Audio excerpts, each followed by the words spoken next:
Assalamualaikum warahmatullahi wabarakatuh. Bismillahirrahmanirrahim. Alhamdulillahirabbil alamin. Assalatu wassalamu ala asyrafil anbiya'i wal mursalin. Sayyidina wa habibina wa syafi'ina wa maulana Muhammadin wa ala alihi wa ashabihi rasulillahi ajma'in.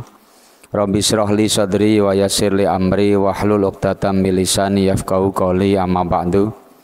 Hadratul Mukarramin, alim ulama, bapak-bapak, ibu-ibu, jamaah Masjid Raya Al-Istiqomah yang berbahagia. Pertama, mari kita tidak lupa selalu memanjatkan rasa syukur kita kepada Allah Subhanahu wa taala dengan ucapan alhamdulillahirabbil alamin, karena atas karunia Allah, atas nikmat dari Allah Subhanahu wa taala kita masih diberikan sehat, diberikan panjang umur, sehingga kita masih bisa bertemu, bermuajahah, menghadiri kajian taklim malam ini di Masjid Raya. Mudah-mudahan pengajian kita diberkahi oleh Allah Subhanahu wa taala, menjadi majelis yang selalu mendapatkan dan memberikan keberkahan kepada kita semua. Kemudian tidak lupa sholawat dan salamnya Allah semoga selalu tercurahkan kepada penghulu kita, yaitu Nabi Allah, Nabi Agung, Nabi besar Muhammad Sallallahu Alaihi Wasallam, Nabi yang sangat kita harapkan pertolongannya, syafaatnya, lebih-lebih ketika kita semua nanti sudah berada di negeri akhirat, kita berada di alam akhirat.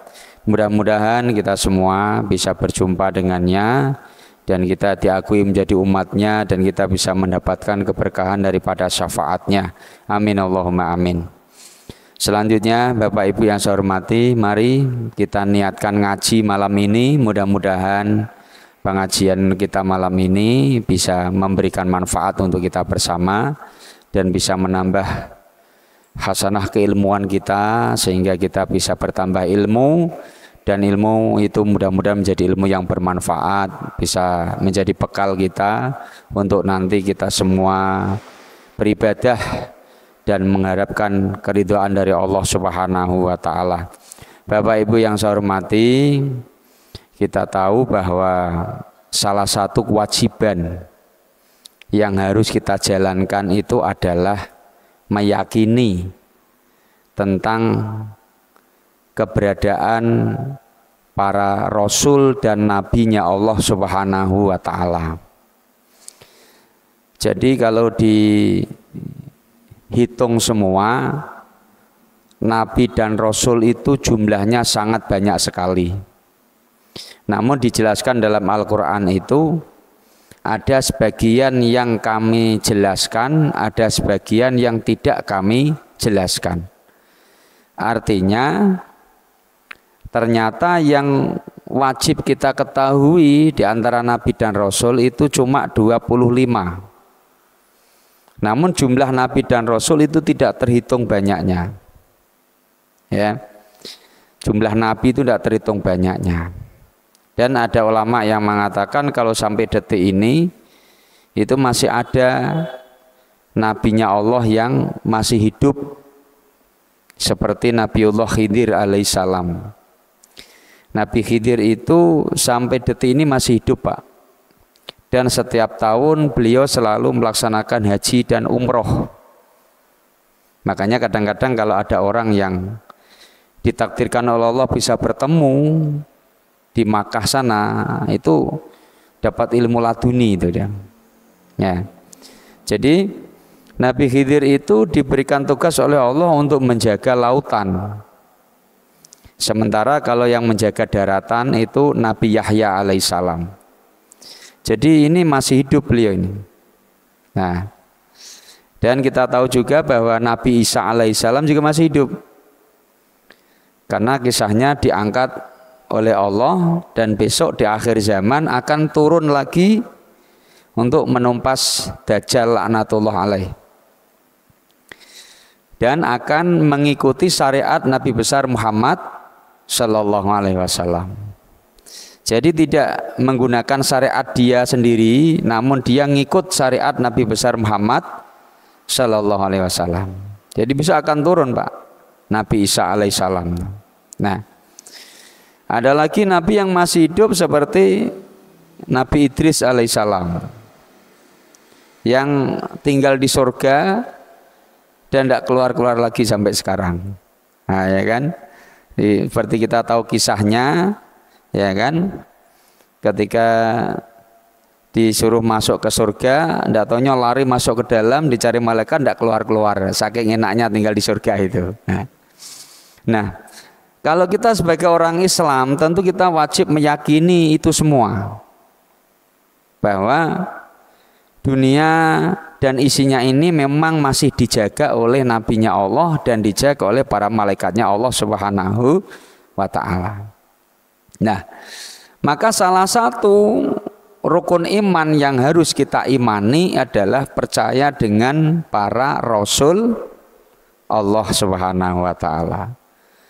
Maka kalau kita tidak percaya dengan adanya para nabi, tidak percaya dengan rasul, iman kita berarti tidak sempurna. Tidak percaya dengan Rasulullah berarti juga bisa dibilang tidak percaya dengan Allah Subhanahu wa ta'ala. Nah itu.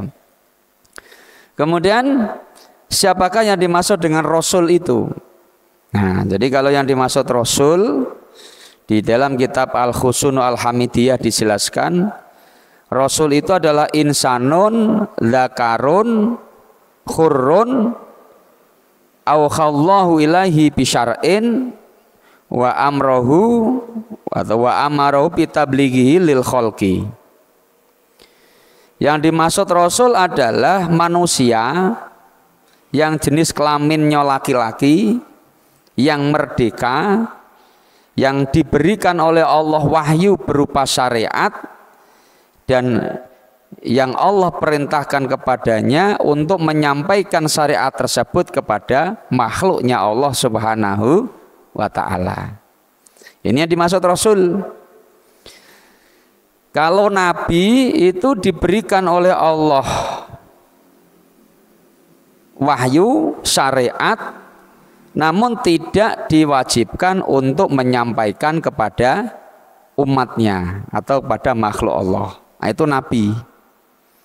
Kalau Rasul adalah manusia laki-laki yang merdeka, yang diberikan oleh Allah wahyu berupa syariat, aturan-aturan yang harus disampaikan kepada makhluknya Allah, kepada umat manusia. Nah, yang kita tahu Rasul itu jumlahnya ada 25. Sekarang kita kalau bicara logikanya saja, dari 25 Rasul itu pun kita tidak begitu jauh mengenalnya. Ya, tidak usah jauh-jauh lah 25. Dengan Nabi kita saja kita juga masih sangat jauh mengenal Nabi kita Muhammad Shallallahu Alaihi Wasallam. Jadi kalau kita pengen dan diwajibkan oleh Allah harus mengenal dan mengetahui para nabi dan rasul, ya kita harus wajib mengetahuinya. Siapa nabi kita, namanya siapa, ayahnya siapa, ibunya siapa, datuknya siapa, anak-anaknya siapa, syariatnya apa yang dibawa, tinggalnya di mana, meninggalnya di mana, dan itu semua harus tahu semua. Istrinya ada berapa, siapa saja istrinya. Nah, bahkan sampai detik ini masih banyak di antara kita umat Islam yang kadang-kadang ditanya berapa anak Rasulullah tidak tahu, berapa istri Nabi, namanya siapa saja tidak tahu, siapa nama ayahnya, nama kakeknya, nama ibunya tidak kenal. Nah, itu Nabi kita sendiri loh. Apalagi kalau dari Nabi Adam sampai ke Nabi Isa. Nah, makanya kalau kajian ilmu itu kalau semakin lama kita merasa kita semakin tidak tahu apa-apa kadang-kadang. Ya Pak ya. Bagaimana cerita Nabi Adam alaihissalam, dari surga kemudian sampai turun ke dunia, sampai kemudian melahirkan anak-anaknya dari 2 orang, bahkan dari 1 orang, kemudian ada Ibu Hawa, kemudian sampai anak-anaknya, sampai kita sekarang ini. Jadi kita semua ini adalah masih keturunan Nabi, masih keturunan Nabi. Namun karena Allah itu menciptakan di akhirat itu memang 2 tempat, ada surga, ada neraka. Dan Allah memang mentakdirkan khairihi wasarihi minallah. Yang baik juga dari Allah, yang buruk juga dari Allah. Makanya dari awal kelahiran anaknya Nabi Adam sudah mulai ada contoh yang tidak baik dan ada contoh yang baik. Mulai muncul watak manusia yang aslinya, yaitu ada sifat iri, dengki, hasud, dan tidak rela dengan apa yang dimiliki oleh saudaranya. Nah, jadi kalau kita pahami dari definisi Rasul ini, maka tidak ada sampai kapanpun seorang Rasul itu dari perempuan. Jadi Rasul itu adalah insanun dakarun, manusia laki-laki khurun yang merdeka. Jadi tidak ada ceritanya Pak kalau Rasul itu diangkat dari seorang budak hamba sahaya, tidak ada. Itu maksud dari trah yang mulia, yaitu dari orang yang merdeka. Laki-laki, bukan dari perempuan. Nah, maka kalau ada perempuan ngaku-ngaku jadi nabi itu bohong. Ya kan? Bahkan ada yang ngaku jadi malaikat, ya bohong. Ya. Nah, yang Rasul tersebut memang diberikan wahyu oleh Allah berupa syariat. Yang syariat tersebut harus disampaikan, ditablikkan kepada umatnya.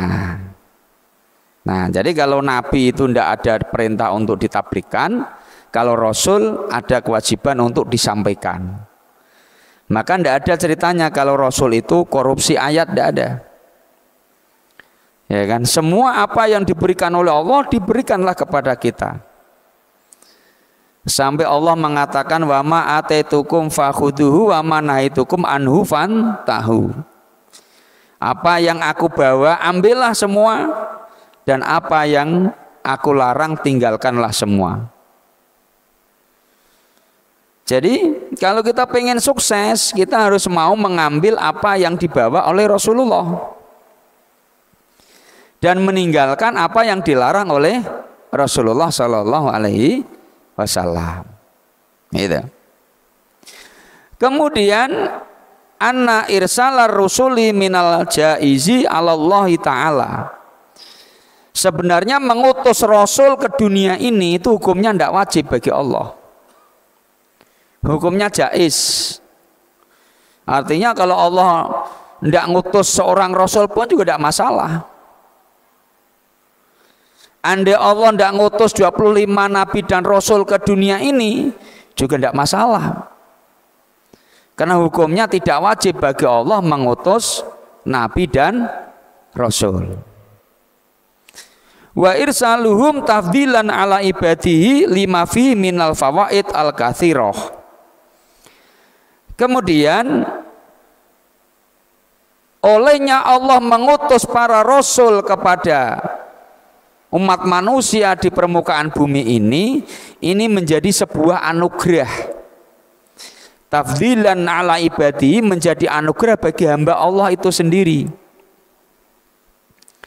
Maka datangnya Nabi Adam, lahirnya Nabi Idris, lahirnya Nabi Nuh, lahirnya Nabi Hud, Nabi Soleh, sampai Nabi Musa, Nabi Ibrahim, itu semuanya menjadi anugerah dari Allah untuk kita semua. Lebih-lebih kelahiran Nabi besar Muhammad Sallallahu alaihi wasallam. Itu menjadi anugerah terbesar dari Allah untuk kita semua. Makanya Imam Ali itu dalam sebuah asarnya atau dalam hadis sahabatnya itu mengatakan bahwa a'dhamun ni'ami itu sab'atun. Nikmat yang Allah berikan kepada kita ini tidak terhitung banyaknya. Wa in ta'uddu ni'matallahi la tuhsuha. Andai kau menghitung nikmat Allah tidak akan mampu kau menghitungnya, saking banyaknya. Namun di antara saking banyaknya nikmat yang Allah berikan kepada kita, itu nikmat terbesarnya itu ada 7. Nikmat terbesarnya ada 7. Dan apa kata Imam Ali? Yang pertama dari nikmat terbesar itu adalah nikmatul iman wa nikmatul Islam.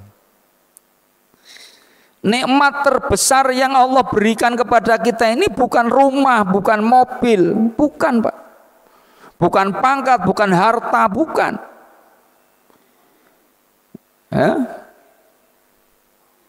HP. Tapi nikmat terbesar yang Allah berikan kita ini adalah nikmat iman, nikmat Islam. Pernah enggak kita menyadari kita jadi orang beriman itu nikmat yang sangat luar biasa, yang enggak ternilai harganya sama dibandingkan dengan isi dunia ini. Kita ditakdirkan oleh Allah menjadi orang yang beriman, kita ditakdirkan oleh Allah jadi orang Islam, ini Masya Allah, itu nikmat yang harus kita syukuri. Nah, namun sayangnya kadang-kadang kita tidak menyadari kalau itu sebuah nikmat yang besar. Sehingga kalau kita berdoa pun kadang-kadang tidak bersyukur gitu. Ya Allah, terima kasih ya Allah, alhamdulillah ala nikmatil iman, alhamdulillah nikmatil Islam. Terima kasih ya Allah telah Kau berikan kami ini nikmat iman, lah Kau berikan saya ya Allah nikmat Islam gitu loh. Sebab apa?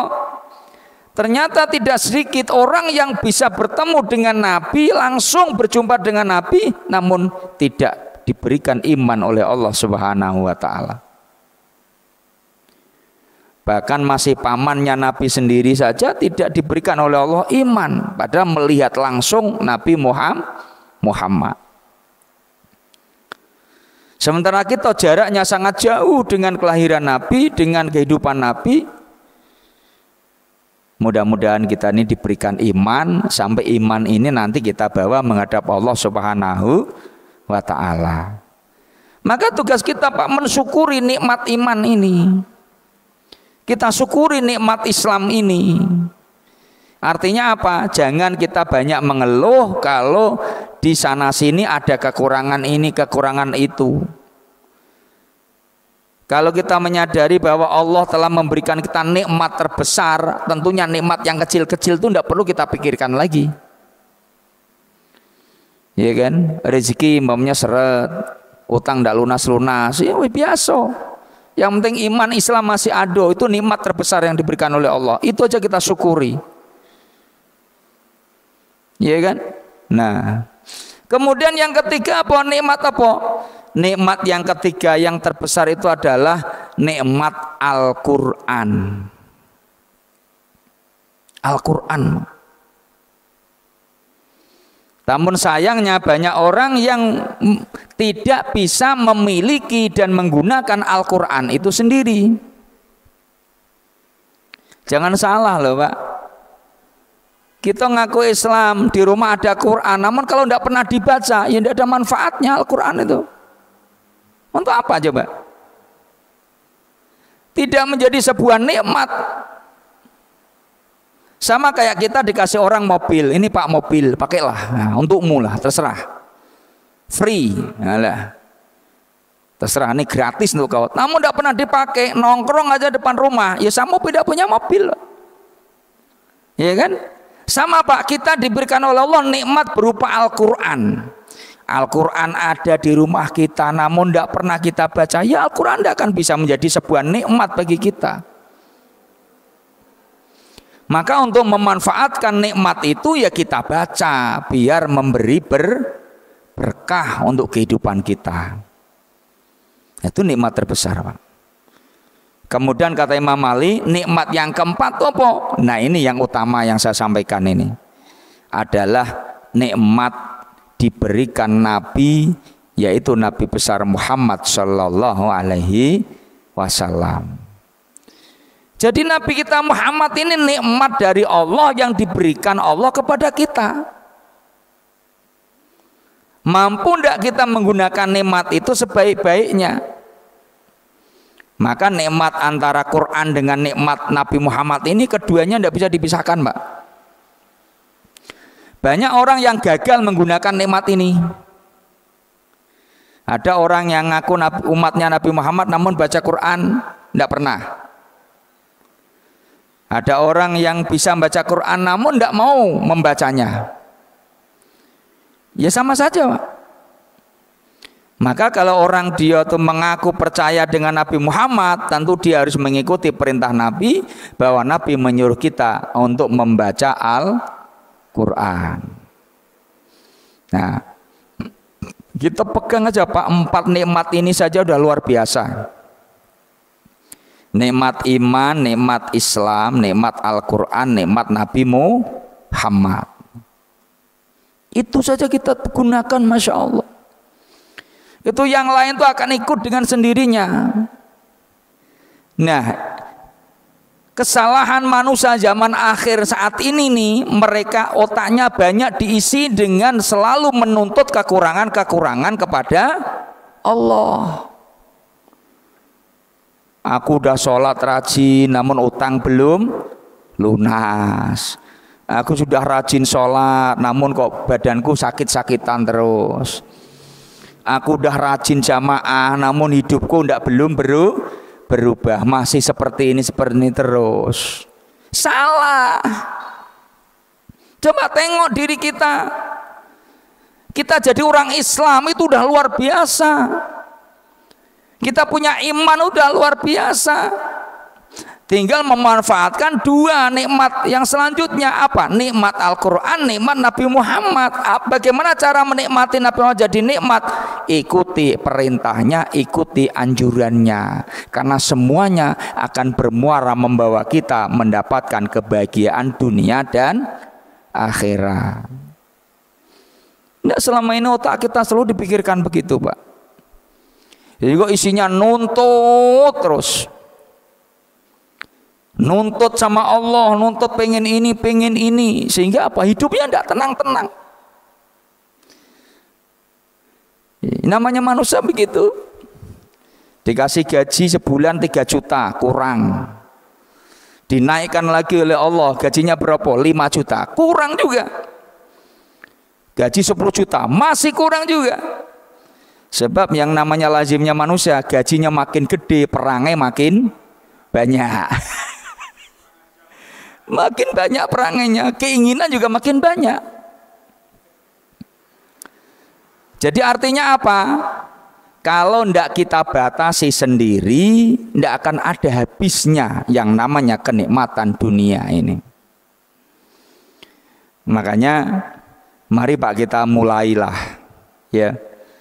Syukuri Allah jadikan kita jadi orang Islam, itu syukuri. Kemudian syukuri kita punya iman kepada Allah, iman kepada Rasulullah. Kemudian kita syukuri kita punya Nabi seperti Nabi Muhammad.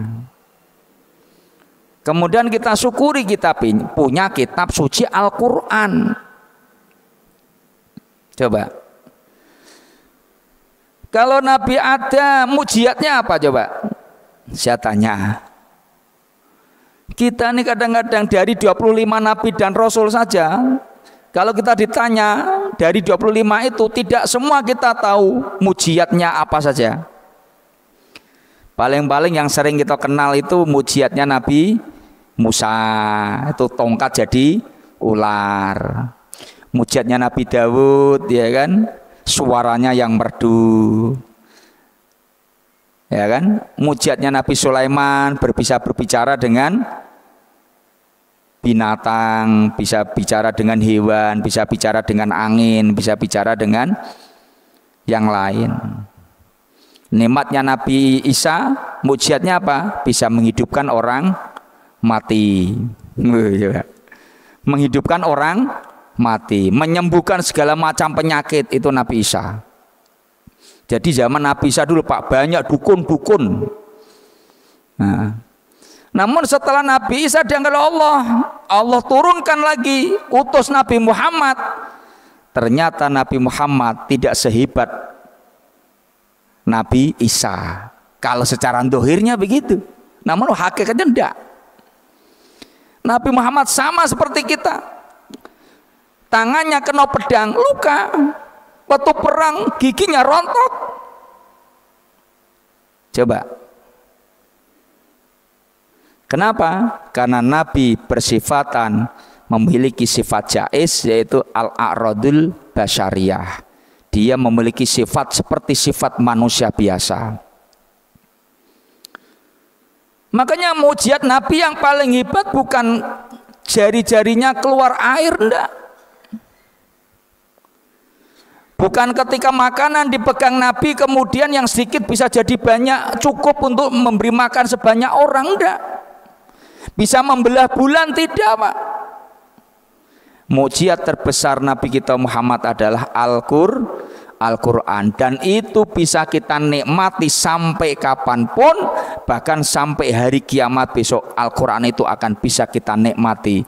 Mukjizat dari Nabi Muhammad Shallallahu Alaihi Wasallam. Hebat mana Pak? Coba.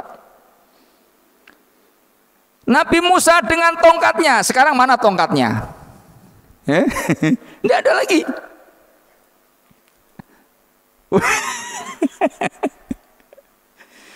Nabi Nuh dengan kapalnya, kapalnya sudah hancur Pak.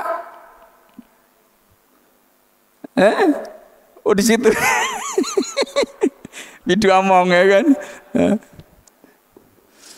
Jadi yang Allah tonjolkan dari mukjizat Nabi kita Muhammad ini adalah Al-Quran Pak. Nikmat mukjizat yang bisa berlaku sepanjang masa dan tidak akan bisa hilang. Itu nikmatnya Pak. Kenapa Nabi kita Muhammad ini diberikan nikmat seperti itu Pak? Tengoklah. Ada yang bilang begini, kalau dulu Nabi Isa itu memang didewa-dewakan oleh kaumnya, karena bisa menghidupkan orang mati, ya kan? Nah, bisa menyembuhkan segala macam penyakit. Kalau Nabi kita Muhammad tidak seperti itu, ya kan? Makanya Pak, bacaan sholawat yang sering kita baca itu meruntuhkan keyakinan umat Nabi Isa alaihissalam, ya kan? Contohnya sholawat yang kita baca apa? Sallallahu ala Muhammad umpama, atau Allahumma sholli ala Sayyidina Muhammad, atau Ya Rabbi sholli ala Muhammad. Semuanya bunyinya adalah ya Allah berikanlah rahmat kepada Nabi Muhammad. Sehingga apa? Seakan-akan Nabi ini tidak akan pernah lepas dari Allah Subhanahu wa Ta'ala. Maka umat Nabi Muhammad tidak akan ada yang mendewakan dan bahkan mengangkat Nabi Muhammad menjadi Tuhan, seperti yang terjadi pada Nabi Isa. Kenapa? Karena kita diajarkan baca sholawat sallallahu ala, ya Allah berikanlah rahmat ta'zim kepada Nabi Muhammad. Itu meruntuhkan keyakinan orang-orang zaman Nabi Isa yang mendewakan dan mentuhankan Nabi Isa. Itu loh Pak. Makanya mari Pak, dalam kesempatan ini lagi kita masih sehat, umur masih panjang, ya kan? Kita gunakanlah. Pertama iman kita jaga, kita syukuri gitu loh. Kemudian kita jadi orang Islam, ya benar-benarlah jadi orang Islam gitu loh. Jangan Islam cuma KTP, jangan, ya kan. Nah, kemudian yang ketiga, manfaatkan nian Al-Quran itu menjadi nikmat, menjadi mukjizat bagi kita. Itulah. Sebab apa gini? Al-Quran itu kan namanya mukjizat kan. Mukjizat itu adalah segala sesuatu yang luar biasa yang tidak pernah bisa dicerna oleh akal sehat. Alangkah bodohnya kita sebagai orang Islam punya kitab suci Al-Quran menjadi mukjizat dari Rasulullah, namun kita tidak mau menggunakannya. Ngaku Islam baca Quran tidak pernah, Pak, ya Allah, rugi. Tidak akan ada keistimewaan yang bisa kita dapatkan. Kenapa? Karena mukjizat dari Nabi tidak pernah kita pakai, tidak pernah kita gunakan sebaik-baiknya. Dan orang yang beruntung adalah mereka orang-orang yang selalu menggunakan mukjizat dari Allah yang diberikan oleh Nabi kita Muhammad ini dipakai sebaik-baiknya. Ya kan? Dan Nabi sudah berpesan kok, Pak, taraktu fikum amroini idza tamassaktum bihima lan tadhillu abada. Aku tinggalkan kamu semua dua perkara. Ini dari Nabi nih. Ketika engkau berpegang teguh kepada keduanya, kamu tidak akan tersesat untuk selama-lamanya. Kitabullah pertama adalah Al-Quran, wa sunnati rasuli, yang kedua adalah hadis Rasulullah Shallallahu Alaihi Wasallam. Nah, hadis ini juga jangan kita salah paham. Apa dimaksud hadis itu? Hadis itu adalah semua ucapan Nabi, perbuatan Nabi, dan ketetapan dari Nabi, itu hadis. Jangan yang tidak dilakukan Nabi berarti bid'ah, salah. Ada yang diucapkan Nabi, namun kadang-kadang Nabi juga tidak menjalankan. Diucapkan oleh Nabi menjadi sunnah bagi kita. Nabi mencontohkan langsung jadi sunnah bagi kita. Ditetapkan oleh Nabi jadi sunnah bagi kita. Nabi belum pernah menjalankan, namun Nabi meridhoi itu dijalankan, jadi sunnah bagi kita. Ya kan? Nah, itu yang harus kita pahami. Kadang-kadang kalau salah kita memahami dalam makna hadis itu sendiri, kita akan terjebak dengan hal-hal yang tidak benar, yang bahkan bertentangan dengan halayak kita sebagai umat Islam, khususnya di warga kita Bangko ini. Nah, jadi kembali pada permasalahan kita bahwa yang dinamakan Rasul itu adalah manusia laki-laki yang merdeka, yang diberi wahyu oleh Allah dengan syariat dan diperintahkan untuk menyampaikan kepada umatnya. Kemudian Allah mengutus Rasul-Rasulnya ini sifatnya tidak wajib, namun sifatnya jaiz. Dan pengutusan Allah kepada Rasulnya ini menjadi anugerah bagi hamba Allah, karena dengan mengutus para nabi dan rasul ini kita mendapatkan manfaat yang sangat banyak sekali dengan diutusnya para nabi dan rasul, sehingga kita tahu mana yang benar, mana yang salah. Nah, kemudian yang dimaksud dengan iman dengan rasul bagaimana? Nah, dimaksud iman dengan rasul, kita beriman kepada Allah bahwa Allah telah mengutus mereka, memiliki misi mubasysyirin wa mungdirin, memberikan kabar kegembiraan bagi mereka yang patuh dan memberikan ancaman bagi mereka yang melawannya atau melanggarnya. Wa ayatum bil mukjizat, dan Allah telah memberikan penguatan kepada para nabi dan rasul dengan banyaknya mukjizat. Ya kan? Dan kita juga diwajibkan untuk mempercayai dan harus memahami sifat-sifat yang wajib bagi Rasul dan sifat-sifat yang mustahil juga bagi Rasul dan sifat yang jaiz bagi Rasul. Nah, dan itu semua hukumnya wajib kita ketahui, kita sebagai hamba Allah yang percaya dengan adanya Nabi dan Rasulullah Shallallahu Alaihi Wasallam. Oke, waktu masih 7 menit lagi. Nah, silakan. Ya. Silakan Ustaz. Ini ada yang jawab ya Pak? Ayo. Waalaikumsalam.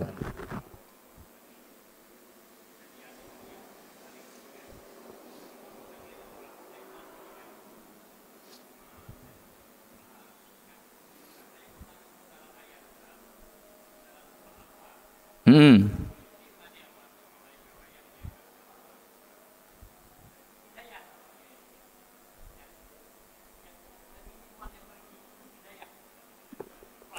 Oke. Hmm.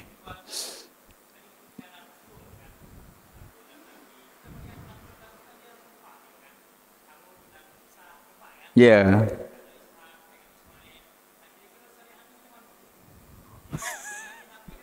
Iya, iya, iya. Nah, oke, saya jawab dulu yang pertama. Kalau di Al-Quran dijelaskan bahwa nikmat terbesar adalah hidayah, itu implementasi dari apa yang saya sampaikan. Isi dari hidayah itu adalah Al-Quran dan Nabi Muhammad SAW itu sendiri. Bagaimana kita bisa dapat hidayah kalau Al-Quran tidak ada, Nabi Muhammad tidak ada? Betul, Pak. Jadi kalau kita sudah memahami Nabi Muhammad menjadi nikmat terbesar bagi kita, Quran itulah akan muncul hidayah. Jadi ending akhirnya kita akan mendapatkan hidayah dari Allah. Itu nikmat iman dan Islam, itulah nikmat hidayah. Oke, kemudian yang kedua, ada nabi yang memang diutus sejaman seperti Nabi Harun dan Musa. Syariat mana yang dipakai? Syariatnya tetap satu, Pak. Syariatnya Nabi Isa, Nabi Musa alaihissalam, itu yang dipakai Nabi Harun. Karena Nabi Harun dengan Nabi Musa ini masih saudara. Maka ketika Nabi Musa ini meminum masih kecilnya makan bara api, ya kan? Jadi lidahnya ini cidal, Pak, kalau Jawa itu punya. Jadi tidak bisa ngomong dengan fasih dia. Maka dia berdoa, ya Allah, karena saya tidak bisa menyampaikan dakwah ini, tolong utuslah Nabi dan Rasul dari keluargaku. Diutus Nabi Harun. Jadi dipahami ini syariatnya satu, yaitu syariatnya Nabi Musa. Kitabnya tetap kitab Syahadat. Syahadatnya tetap sama lah. Nah, sebutlah galau-galau tidak apa-apa. Namanya bahasa itu seperti itu. Ibu? Nah, ya, Bu. Waalaikumsalam warahmatullahi wabarakatuh.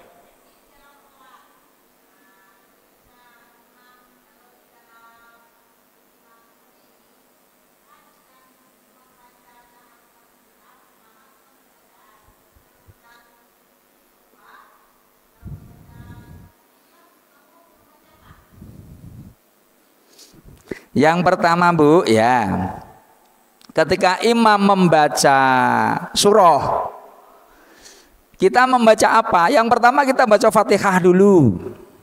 Setelah kita membaca Fatihah selesai, sudah dengarkan bacaan imam. Tidak usah baca-baca lagi. Iya, enggak. Yang penting Fatihah dibaca. Karena Fatihah itu rukun, harus dibaca. Kemudian kalau surah tidak usah dibaca. Kenapa? Ketika imam baca surah, kita mendengarkan. Wa idza quri'al Qur'an fastami'u lahu wa ansitu la'allakum turhamun. Ketika Quran dibaca, dengarkan. Dengarkan. Kenapa harus dengarkan? Karena dibaca Quran. Kenapa Fatihah harus dibaca? Karena kita tidak bisa ninggalin Fatihah, harus dibaca dulu. Gitu ya. Kemudian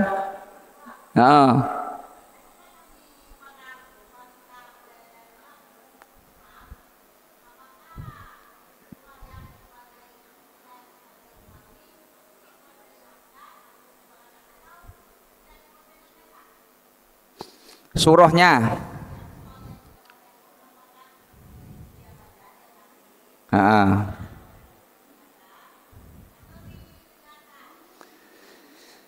kalau masalah memperdengarkan bacaan itu namanya jahri wasiri. Nah, hukum jahar dengan siri itu tidak wajib, hukumnya sunnah. Yang penting dibaca. Nah, cuma masalahnya kalau nanti makmum ternyata ndak dengar bacaannya imam, ya kan? Ya, yang penting jangan melamun, Ben. Ya. Ya, gitu aja, Bu. Kalau sampai ndak, yang penting pertama Fatihah itu dibaca gitu loh. Kalau kemudian kalau surah itu ndak ada wajib harus dibaca. Dibaca boleh, ndak dibaca juga boleh. Kalau memang ndak mendengar. Kalau mendengar bacaan imam, dengarkan saja bacaan imamnya itu. Karena ada perintah ketika Quran dibaca harus didengarkan. Gitu, Bu ya. Jadi ndak harus memperdengarkan ndak. Gitu. Oke. Oke, jadi ada 2 pertanyaan tadi. Jadi kalau pertanyaan Pak Nazmi tadi, syariat yang dipakai mana? Ya tetap syariat dari salah satunya itu nabinya. Jadi kalau Ismail dengan Ishak, ya itu bisa saja syariatnya masih syariat Nabi Ibrahim alaihissalam, karena masih berlanjut dengan Nabi Ibrahim tersebut. Nah, kalau syariat Nabi Musa dengan Nabi Harun, tentu syariat Nabi Harun, kitabnya kitab Taurat itu. Makanya Nabi itu begitu. Makanya besok ketika Nabi Isa itu turun, tidak pakai syariat Nabi Isa, pakai syariat Nabi Muhammad. Ah, sudah 1 menit lagi, udah habis ya. Udah, mungkin ini dapat saya sampaikan Bapak Ibu yang saya hormati. Mudah-mudahan kajian ini diberkahi oleh Allah Subhanahu wa taala. Terima kasih ibu-ibu yang ada pertanyaan, mudah-mudahan bisa dipahami jawabannya. Ya, dan mudah-mudahan apa saya sampaikan ini bisa menjadi wahana untuk kita, menjadi tambahan ilmu yang bermanfaat untuk kita bersama. Dari saya mungkin lebihnya mohon maaf. Akhirul kalam, assalamualaikum warahmatullahi wabarakatuh.